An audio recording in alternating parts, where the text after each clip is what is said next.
Do Something for Nothing represents 4 words that mean human connection. It's about trying to address the fact that I believe everyone inherently wants to find kind of moments with one another where you can have some connection with people who are in your community. My version of that is going out and cutting hair for somebody who's on the street. I've actually just come back from a European tour with Tom's, and we put on an art show called Light and Noise. The focus of this art show is to amplify the stories of people who are experiencing homelessness. So we toured 4 cities, which was Manchester, Paris, Amsterdam and Berlin.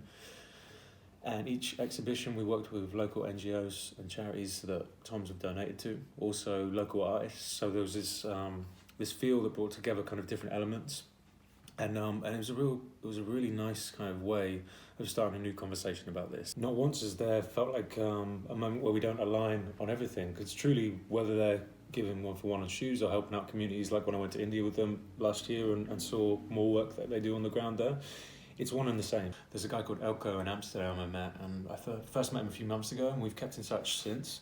And I've already seen him transition and get a key to a room to his new place. That often doesn't happen in such a short space of time, but we've become friends really, really quickly. He came along to the exhibition, and I think that was so incredible for people there, because the idea with this art exhibit is to try and make some worlds collide, like people who are living on the street, bring them to amplify their lives on the wall. His story is empowering because even though he was on the streets for a long time, he never lost hope. And I could genuinely tell that in him. And that's really strong. That's a resilience that I think anyone can learn a lesson from.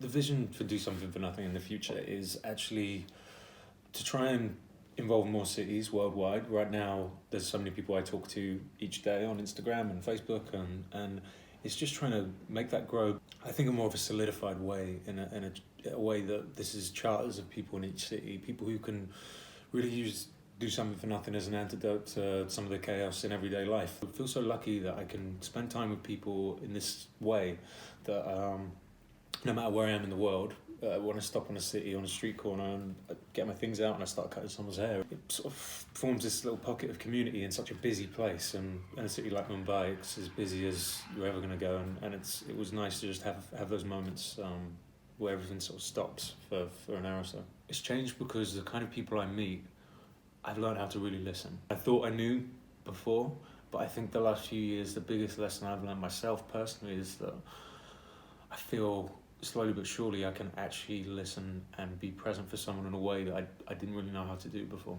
There's a quick exercise I say to people, which is if you want to go out and help someone in your community and you're listening to this and you think, I want to do something for nothing, well, grab a piece of paper and write down the 3 things that you really enjoy in your life. One of mine for me was hairdressing and music, amongst other things, and write that list next to a list parallel to that of areas you feel compassionate towards, like individuals or groups of people who you might want to help. Go out using the things you already enjoy to help someone, because there will be a way, no matter how trivial it seems. That's the best advice I could give, is the smallest idea can actually become something.